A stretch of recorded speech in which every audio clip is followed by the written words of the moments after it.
Hello and welcome to Perspectives, where we take a deep dive into the issues of the day and where we take a look at people's opinion on such issues. I am Ruth Osime.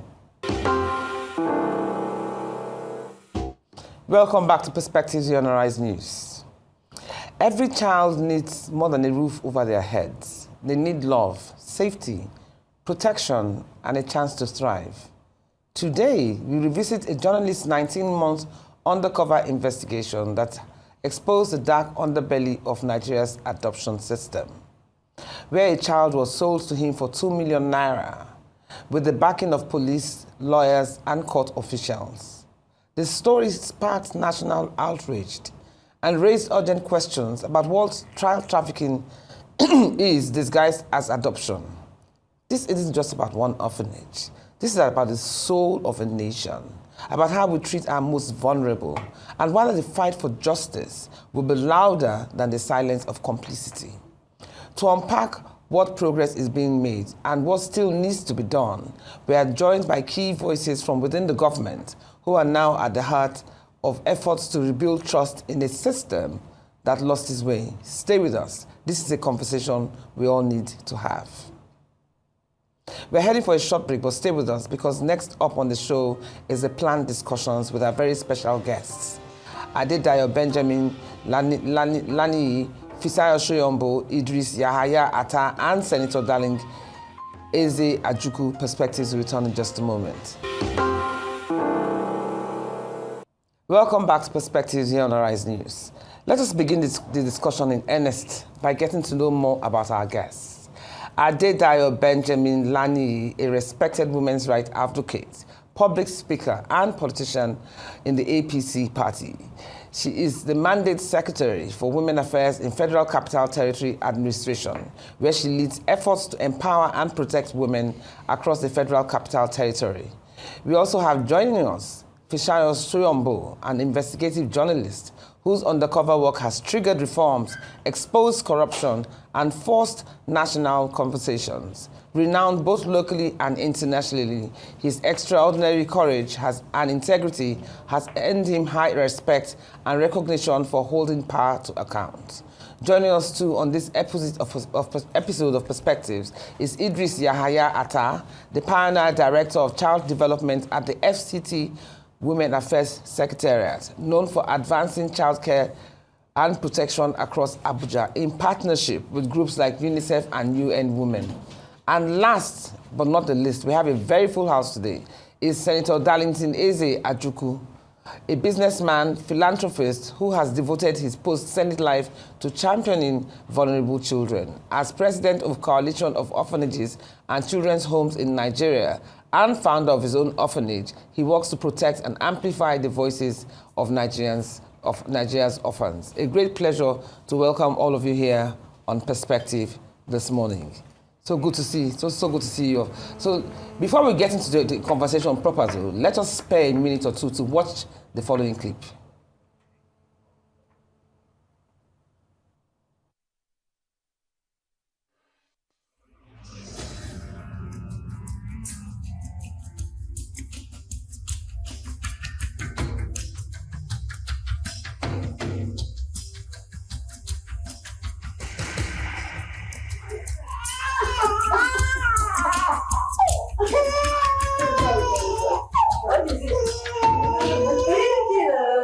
Arrows of God, an orphanage home that should be looking after babies, now selling them to the highest bidders.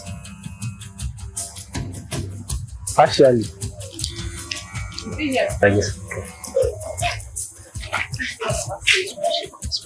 Okay, this place. Not many have heard about it or think it is possible. Because he's in Abuja, I'm in Lagos, and I'm traveling. I'm traveling tomorrow. No, I'm traveling out of the country.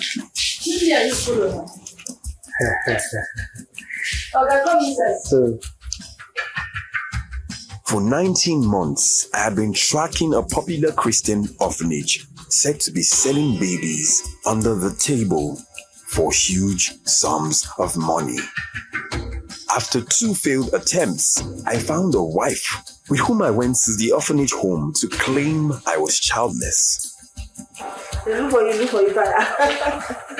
How are you? Very God fine. bless you. You're welcome. Yes. You're welcome. Bro. Thank you. How are you? Yes. Come to our house. Yes. Yes. My findings will confound you.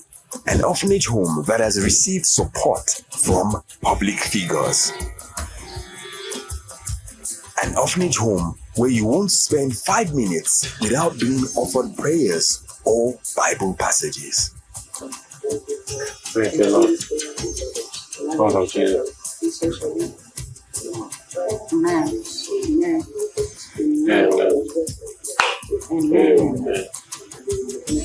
Indeed, sold me a baby without verifying who I really was. They did this with the coalition of the police and the judiciary. We never showed up in court or the police station, but we got court and police documents. Oh. That's her name. This is the name you gave her. Yes, yes, we are there. Yes. It's fine.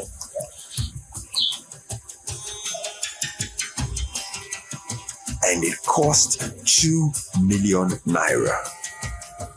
My name is Soyombo.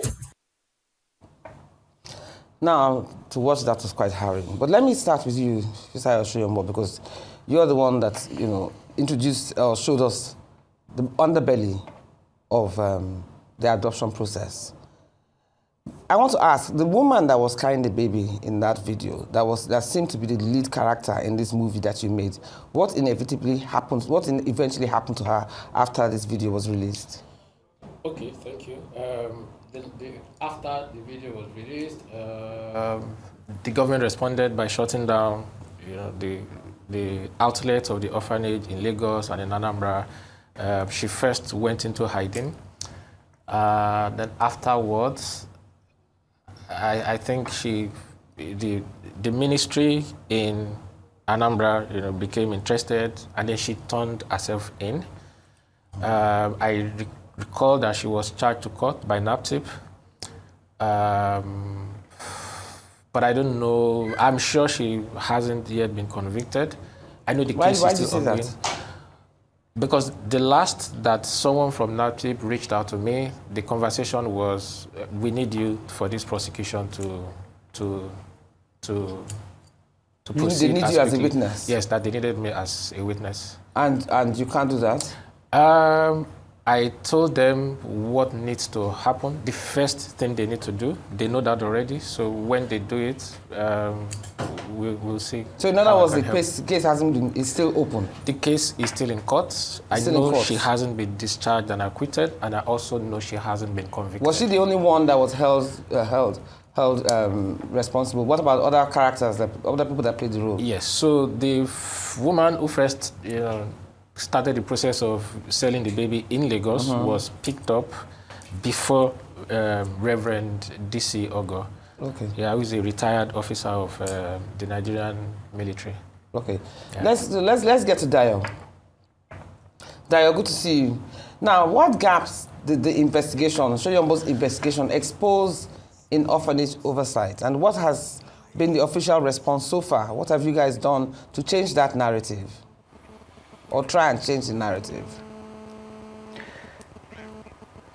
Well, Ruth, what I'd like to state categorically, first and foremost, is that my assignment and that which the Operational Review of Homes and Related Child Welfare in the Federal Capital Territory Administration has undertaken since the 10th of March 2024 last year had nothing to do with the Soyombo case. In fact, I believe that I'm here with my departmental head of the child referenced department for this, because in your search for a government reference that had a narrative that was not the narrative which is the experience, unfortunately, of Mr. Soyombo, the FCT was referred to you as the go-to I know that, yes. place for a new governmental narrative, yes. So what we identified was not gaps or coming from the investigation. But the gaps do exist. But the gaps, Soyombo, but rather. Sorry, the gaps do exist. Yes. But no, listen. I'm not getting the gaps. The ministerial review. The gaps exist, which is what I'm getting to, because you related it to Soyombo, and I'm bringing it now to the FCT. Yes, he just highlighted assignment in the FCT is an assignment. Yes, he highlighted, and because we're on the same program, there has to be a connection. So now, the narrative with government from the FCT is this. As a Power Mandate Secretary taking charge for women and children, the first assignment that I encountered coming on the appointeeship was one of reviewing homes and child welfare because of the fact that we realized we had something that was not structured. This is the first pioneer mandate in 48 years. His Excellency, the Honorable Minister, setting up this secretariat, therefore, helped to set up for the first time a structure that could intervene. So immediately, what we undertook was a review of everything that existed, and we came up with 91 homes. Of the 91 homes within the FCT, what happened automatically also was when they saw there was a ministerial review committee set up, a number of unscrupulous home referenced as orphanages melted away from the FCT and went into adjoining regions, but not within the Federal Capital Territory. Of the 91 homes, if we were to give a reference data, we were able to find out that the care for the children became the priority. It was a care with setting up and implementing the policies around ending violence against children, and also more principally, providing child welfare and structuring the adoption processes within the Federal Capital Territory, not just to be global standardized, but by FCT legal framework, to have a structured engagement with the department and a follow-through framework for adoption at no fee, at no cost, because we are not selling children.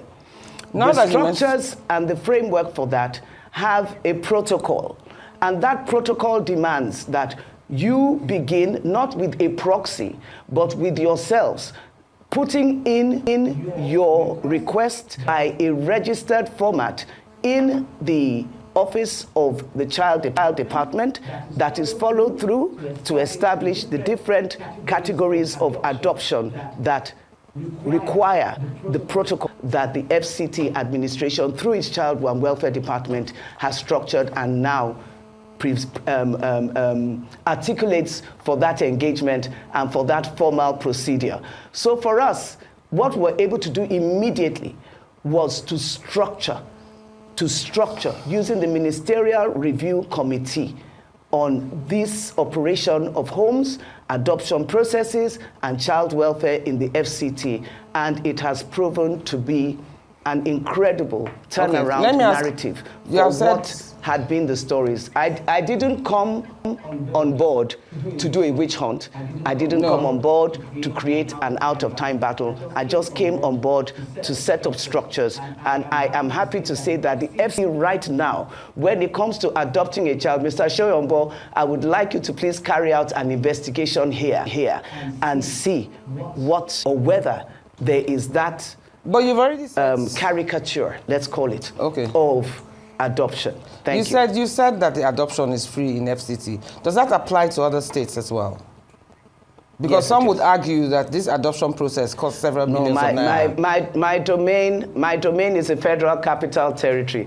I cannot speak for other states, but I can tell you that for the Federal Capital Territory administration, so it's not really safe to assume adoption is free. That's what I'm saying. So it's not safe to assume that the same umbrella. So I said it's not safe to assume that the umbrella covers all states. We're talking just about FCT. Okay. So let's get. Yes. Okay. So let's get. We're just talking about the Federal Capital. So can we have Senator please in the house? Okay. As someone who runs an orphanage, can I ask the question now? Are you ready? I said, as someone who runs an orphanage, Yes. and as encouraging as Dayo sounds, what are still the challenges that you face on the ground?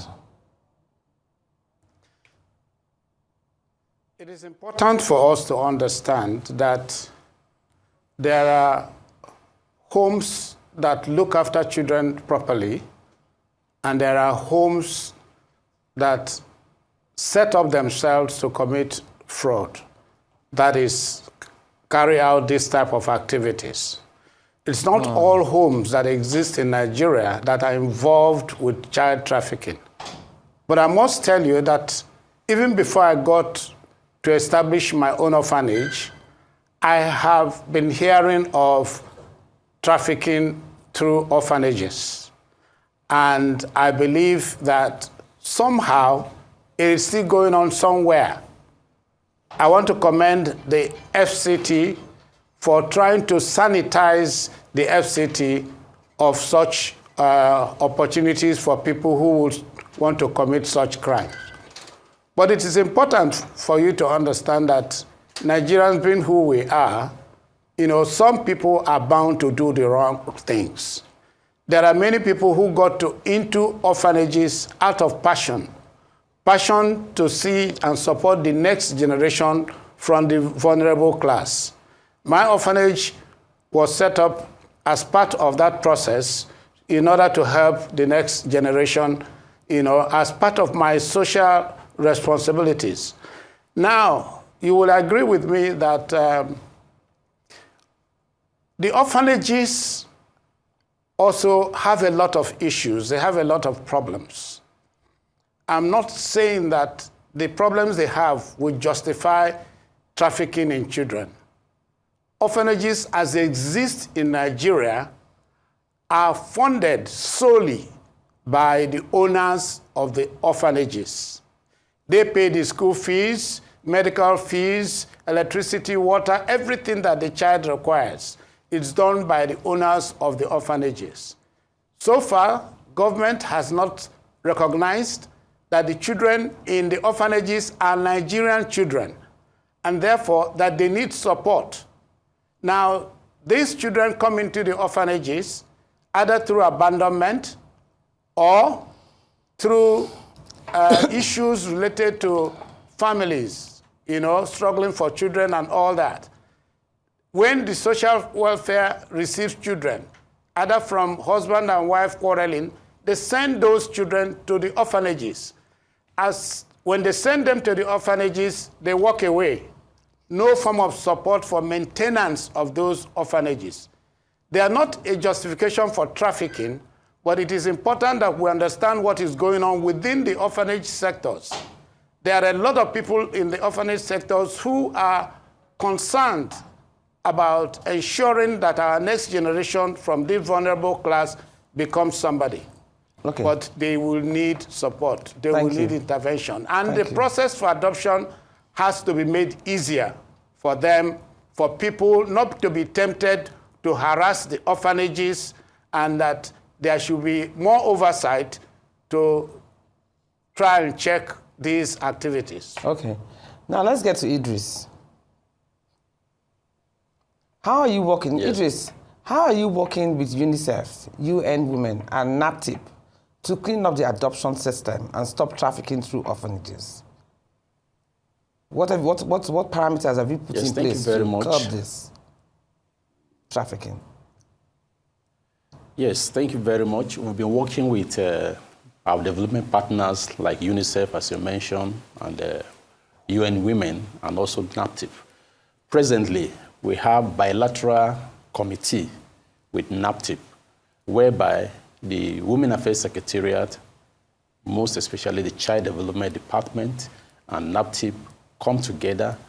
We meet regularly to see how information is shared to be able to track homes and individuals that are into child trafficking. In the area of collaboration with UN Women and the UNICEF, we have been engaging the caregivers and those that are into child care activities and services, like owners of orphanages, the caregivers in the homes, and even down to the creches. At times we focus on homes, orphanages. Point of correction, very soon, orphanages will be put aside because orphanages seems to tag children. Not all children in the homes are orphans. Some have maybe challenges with the parents, just like as the distinguished senator mentioned. And some may be children in difficulties or children that are into some forms of activity that make their life vulnerable. If they are found, they'll bring them to our office. We'll make a referral to some of these homes. So the best name to call them is children's home, not orphanages. Now, talking about training, we have collaborated with UNICEF and UN Women and embark on training the caregivers to enable them know that the services they are rendering is not even onto the salary they are collecting or the remuneration, but it's onto God. To start with, when I took over, just like as my Monday secretary have said, when I took over the department, heading the department, I made a vow because everything has to do with you, the head. When the head is rotten, the whole body is gone.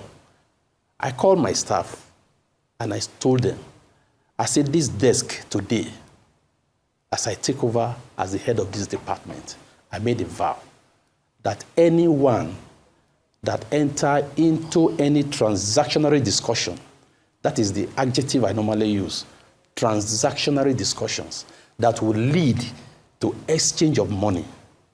First is blood money. And two, that the blood of that innocent child will fight both the giver and the taker. It's a matter of time that we are here on this desk today as channels to give hope, joy, and happiness to families that have been in pain. Why do I have to say they have been in pain? You can see some families, couples waiting for the fruit of the womb, waiting upon the Lord for the fruit of the womb, not 1 year, not 2 years, not 3 years, not 4 years, many years, some 20 years. The same people, because you are given the opportunity to coordinate, they enter your office, you lock the door and negotiate. You are not better than those that are killing human beings outside there and selling body parts. Okay. Thank you so much. We're going on a break. Children are a gift from God, freely given, and so it should be freely given out. There are families which I can even give you because of the confidentiality, like the investigative journalists. I'll send you some names. Put a call across to them. Nobody, none of them, just like as the Monday secretary said, want to leave a legacy whereby it's a new secretariat, it's a new platform. For over 48 years, there's no Women Affairs Secretariat. Like every other state that have women affairs, some call it women and children affairs, some maybe women and social development, but issues of children and women have been buried into about 3 layers in the Federal Capital Territory until the Honorable Minister of the Federal Capital Territory, Honorable Barrister Eze-Ajoku, created Women Affairs Secretariat. Okay. Some people even thought that we are under the Federal Women Affairs Secretariat, Federal Women Affairs Ministry.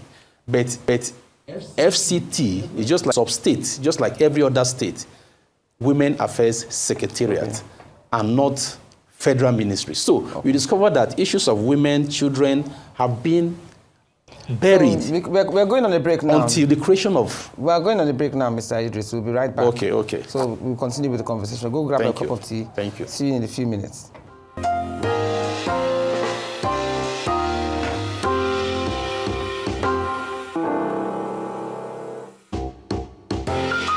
Welcome back to Perspectives on our News. Okay, let me start with you, Fisayo. Do you know, since your report, have you seen any meaningful changes? Meaningful change? My answer is no, but response... Why do you say that? Response to my story, yes. So why? So number one, my investigation was published in August 2023. NAPTIP arraigned Reverend D.C. Ogo, founder of Arrows of God, in June 2024. It took them 10 months So the question is, what were they doing? Why did they wait till 10 months? That's one. Two, I haven't seen that they found other witnesses. There are people who have gone through Arrows of God who have reached out to me, through. But they closed through it down. channel. Arrows of God they closed it down. definitely. Yes, but to prosecute the woman, you have to find witnesses, and they haven't found. I know people who've passed through the orphanage who have reached out to me back channel to say, oh, actually, we suspected A, B, C, D, and E. Those people should have been in court to testify by now. There is a woman, a 40-year-old woman called Khadijat Vivian, I'm mentioning her name on national TV, who has said repeatedly that Arrows of God forcefully took her baby some 20 or so years ago. Find that woman would testify. What do you mean forcefully took her baby? Took her baby from She had a baby, house? they took the baby from her, yes, From and the hospital? drove her away. There's an entire narration published by Foundation for Investigative Journalism. I can share with you after the program. She gave birth to a baby in the at hospital? that orphanage home. She She was orphanage pregnant. home, The orphanage okay. home took her. She put to bed, and then they chased her away. She went back for her baby. They beat her up, chased, and then the woman said she wants her baby. So find somebody like that and she would testify. She would use her money to go to Anambra to testify, against that woman. So that case cannot be stolen after more than a year in court. There are people who want to talk. NAPTIP has to go and find them. And that then shows that there is an interest in systemic change. Not just that someone has published an investigation, there's some public outrage, and then we want to respond to it. Again, I talk about, it's not the first time I've said this, the body language. Each time I've had to deal with NAPTIP or, try to see the baby that, I gave the entire body language, like, look, why are you stressing us? You've done your part, just leave. Oh, as in the body language, the body language is just like, we'd rather get this guy off our back. That's the body language, and that doesn't show body language recognition. From whom? Body language from whom? From the people who I gave the baby to. The issue, yeah. Yes, people I gave the baby to NAPTIP, and then they passed it to the ministry. It's just clear from NAPTIP to the Ministry of Youth in Lagos. It's just clear that they don't want us to come. It feels like you are disturbing us. Why do you want to check on this baby? They don't say it directly like that, but we feel it. Okay. You feel it when people. I'm going to ask you about that baby at some point. Yes. Now, Dayo, let's get back to you. Public education seems lacking. What more awareness efforts are being planned to help Nigerians recognize its legal and safe adoption? Well, please permit me first to state that it's not business as usual, even with NAPTIP. The new DG Hajia Dr. Binta Adamu Bello and ourselves at the Women Affairs Secretariat set up a bilateral engagement for the first time in 10 years since the, what they call it, Against Children was set up for the Federal Capital Territory. It's the first time, and I'd like to state categorically, we've been working on cases together and coming out with very unique, immediate interventions and results. I'll put that on the other side. And I must state on camera that what my director said concerning Soyombo in discreetly getting names of families that have children to follow up, no, it will not be happening. Discretion is discretion. By the law, we cannot let you know who the families are. It is their own discretion to come out and speak if they want to. Please, we do not expose families that have received children from us as wards of no longer the state, but their own family reference membership. So just to make sure that is clear. But we have invited Soyombo to come and do as however you want to go about it, let's go about it. So now let's look at the frameworks. For us, ever since we set up the Ministerial Review Committee with the approval of the Honorable Minister when we came in last year, we set up a committee, put at the chair of it a retired Super Permsec, Dr. Ibukun Odushote, and with her team, they were the ones that carried out the full interrogative process. It is still being processed with the system. We are waiting for the ministerial seal coming from the legal department and the Office of Oaths, the Director of Oaths for the Federal Capital Territory. We have prepared what right now are handbooks that have to do on childcare, adoption and fostering processes, welfare, operating manuals, procedures for homes, and making sure also that we look at the fact that while as Women Affairs Secretariat with a Department for Child, we are carrying out what is the administrative protocol, we do believe that just as it is in Lagos and other places, there needs to be a properly constituted agency that runs this. That, again, is left to the project adaptation of this program and the child care intervention for the Federal Capital Territory Administration. Our own is to set up foundational structures, and that is the challenge that we've taken on. Looking at, therefore, the challenge of the legal framework and the protocols, there was a question you had sent to me about what do I see as the biggest challenge in the follow-through of the protocols for adoption that I have experienced. It's what I call the lawyer interference. A lot of the adoption requests that are being done by proxy through lawyers encourage nefarious legal representation. I call them nefarious because when I came in, what I noted, and then I had to start making inquiries about, was the number of lawyers that filled up the office, were interacting with the some of the staff in a very familiar way, and not just that, files that were piled up on the table waiting for my signature as the Pioneer Mandate Secretary for Women Affairs for adoption, recertification, and other court protocol and processes that demanded that supervisory signature and endorsement. I decided to step away from it. I stopped every process at that time, and I said, I want to understand. When I was made to understand just what was going on, and I realized that definitely there were a number of things that were not the appropriately followed through protocol in terms of interventions and as well as recommendations.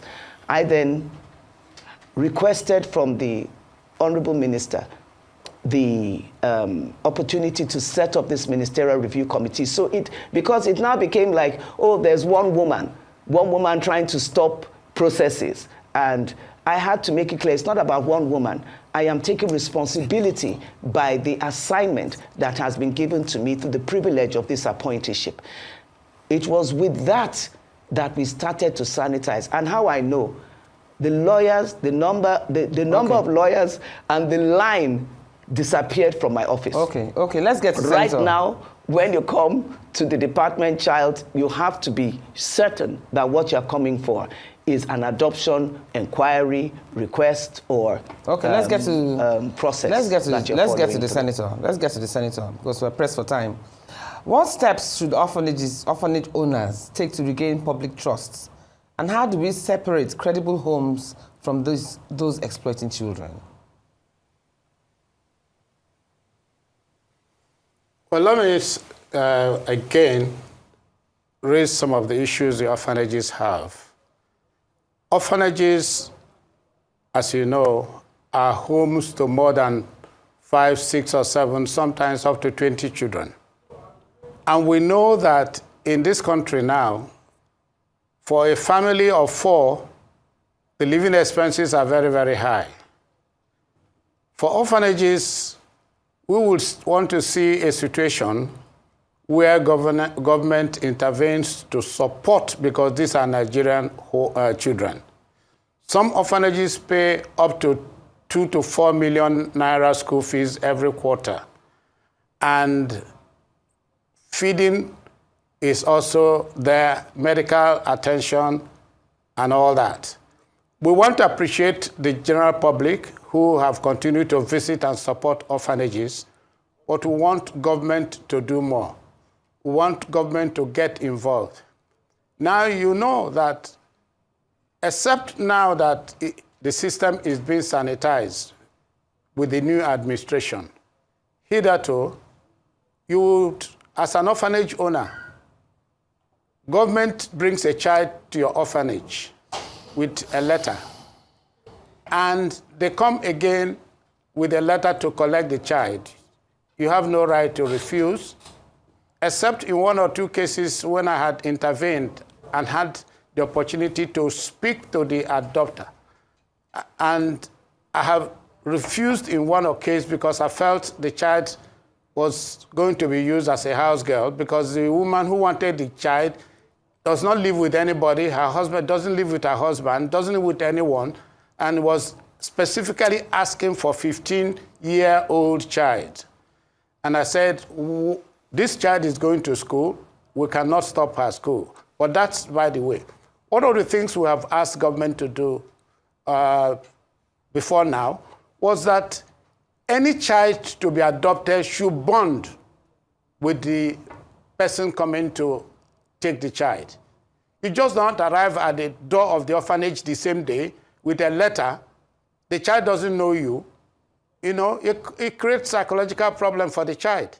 You just pick up a child and go. And some of the issues we had in the past with the administration was that we wanted to know about the welfare of these children.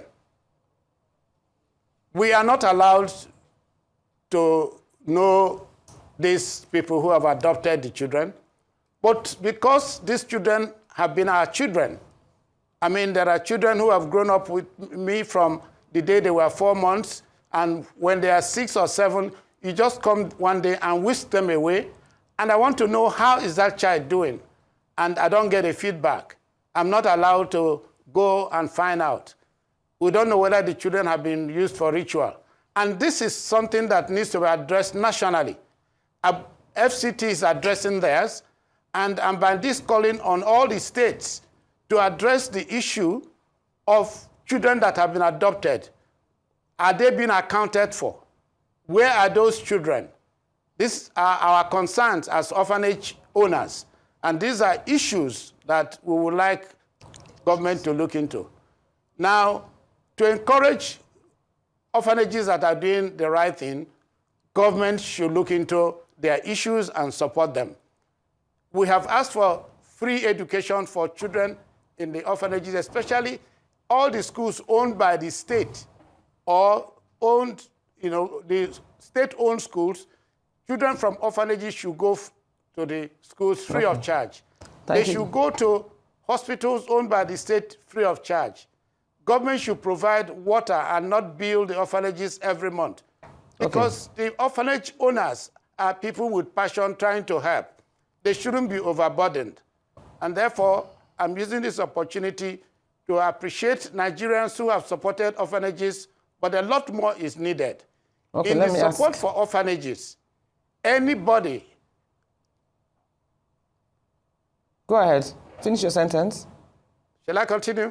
Yes, I said finish your sentence because I need to get like to Idris. To come. All right. We want somebody to come and support. Pick up a child in an orphanage and say, I'm responsible for this child. If you don't want the child to live in your home, the child can live in the orphanage, and then that child will be supported by you. Okay. These are Nigerian children. Thank you very much. Many Nigerians are privileged to support them. Let me get to Mr. Idris. Let me get to Mr. Idris. We've heard about the loopholes in this process. We've heard about how lawyers have also been exploiting the situation to innocent victims, looking for children, trying to look for the fruit of the womb. But I want to know what is put in place to call these people to order? Because you just heard Fisayo say recently now that it's still been a snail's pace. Nothing has really happened after his investigative report. So have any officials, lawyers, court staff, or even welfare officers been held accountable for their roles in illegal adoptions? Thank you very much. Just to add up to what my mandate secretary said, when she took over, you see lawyers flooding the offices. And I begin to question them. I had uncountable of lawyers. I had interface with them. In the course of interfacing, they will process the document and come to submit. And I'll ask them, are you the applicant? Do you understand what adoption is all about? It takes two to tango. Before somebody would decide to adopt, it means the person have think deep to take up adoption. Now they'll come to the office, get the requirement. In the course of getting the requirement, they'll call the applicant and then get the document from them, go to court by themselves, and come to submit. Right now, as I speak to you in the Federal Capital Territory, any lawyer that comes to submit, I'll tell them, go back and give the document to the applicant to come and submit by his or herself, or by themselves if they are a couple. Now, you as a lawyer, all you need to do is just to guide them, those that don't even have idea about adoption. And I keep educating some of our clients that do come to the office. Adoption is personal. Take it personally. Come to the office, get the requirement. Okay. What are the documents that you have to put together? Maybe your marriage certificate, if you're a couple, your birth certificate, state of origin, 3 referees who introduce themselves properly with passport photograph, and then maybe 3 months of your earning to be sure that you are financially viable to take care of these children if you are eventually given. Okay. That's all. From there, you move to the family court. Family court will now be the one to write what we call commencement letter to the mandate secretary in the case of the Federal Capital Territory for us to investigate and to cross-check the document to know that there's no forgery. Okay, thank you very much. And medical certificate too. Let me get to... In my office, I have seen so many forms. Okay? You can finish your sentence, sorry. Okay, I have seen so many forms when I discovered that what they submit is forged. Okay. Now, how can you want to adopt, and for instance, there are some people, those that are sending the lawyers, for instance, they will be living comfortably in their home and send somebody to come and submit the document for them. And I ask them, is it human being you want to adopt or a commodity? Because if you have feelings that what you are coming to take is with full flesh and blood, you can't stay in the comfort of your home and send somebody to come and process the document. Thank you very much, Mr. Idris. Adoption is personal. Okay, let me get back to Fisayo. Fisayo, if Nigeria, for instance, suspended all adoptions for a year, just basically to clean house, would that solve more problems than it creates? Thank you. Before I answer, let me just quickly respond to what she said earlier. I didn't say get people to come and speak on air. What I said was there are people who would happily serve as witnesses to help NAPTIP prosecute the founder of Arrows of God. That's what. It doesn't have to be public. Yeah. It can still be discretionary behind. But if they do their job well, they will find people. That case cannot stall because it's difficult to find witnesses. If adoption got stopped for 1 year to clean up the process, it then depends on what exactly the target is. Right now, I would say the answer is no, because I still haven't heard what the most important problem is. So if they are not going to solve the most important problem, it's a waste of time. If they will, fantastic. And that problem is that it is extremely difficult for an ordinary Nigerian to go through an adoption process without having connections and get it done fast. So that's the real problem. As long as that problem exists, the black market will still be attractive, no matter how much you want to follow the right path. If the right path is difficult to follow, you will go to the black market. Thank you so much, Soyombo. Thank you. We're round up. Dayo, please, just one second. A quick last minute. Can you just give us a last word, any last words before we round up? Can you hear me, Dayo? Is that from Fisayo? Okay, for me. Okay, I just wanted to state just make it brief. That, like you said, have there been any cases? All right, very, very briefly. Between January and where we are right now, we have handled about 3 significant child trafficking cases that have come from outside Kaduna, Jos, and I believe it was somewhere in Southeast. I'm not too sure. Thank you. We are committed, Fisayo. It is free in Abuja. There is nothing cumbersome. We encourage people, if you want, come with your lawyer, but come with a lawyer that is ready to work with a transparent, non-transactional arrangement. Okay. You may have your own arrangement with him that you want to pay him for, but you will not buy Thank you very a much. child from the federal Thank you very capital much. territory. I wish we had more time for this, but thank you very much. Thank you very much, Dayo. Thank you very much, Idris. Thank you very much, Senator. Thank you very much, Fisayo, for this very interesting and very deep conversation that we've had today. For the babies who were sold, for the parents who still wonder, for the future of adoption in Nigeria, it's still work in progress. And we won't pretend the system is totally clean, but we now know what to look for, what to fix, and who must be held accountable. That's all we have time for today. And as I keep saying, remember that life is a learning curve. Perspective. You've been watching Perspectives here on Arise News with me, Ruth Osime. Until same time next week, when we hope to be here for another episode of Perspectives, it's goodbye. Thank you.